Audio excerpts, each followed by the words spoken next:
Residents of Crooked Tree are having a difficult time entering and leaving the village as floodwaters continue to inundate the causeway that provides access to the community. The raised path that abuts the Crooked Tree Lagoon is submerged, rendering it impassable.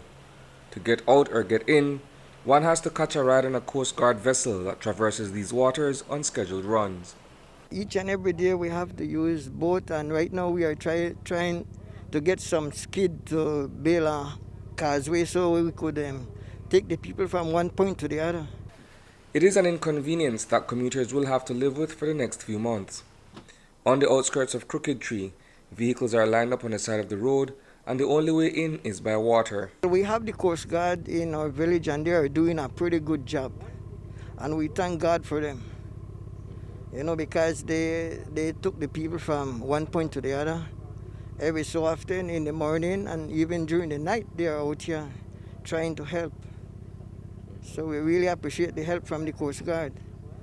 And we are getting some other help, from different organizations. How has this flooding situation affected the everyday lives of Crooked Tree people in terms of either doing business, being able to move around freely and that sort of stuff? Well, at this moment, I would say this situation is affecting each and every one because it is hard for us to move from one point to the other. The situation is dire. On one hand, the drowned land bridge had been scheduled for rehabilitation under the previous government. 12 years have gone by and they never got around to it. On the other hand, there are areas within the village that are low-lying and as such are also taking in water. We have, I would say, too much water right now. All over the village, the village are just, sectioning off with, water. We only could get from one point to the other, so we are trying to see how we could help the resident to move from one point to the other. And that's why we are over here right now trying to get some pallet.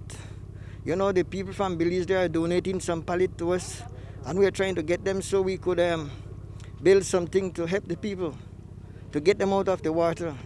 A generous donation of wooden pallets has been sent to the village where there are several locations along the road that are underwater. It is the council's hope that more businesses would donate the pieces of lumber so that walkways can be constructed.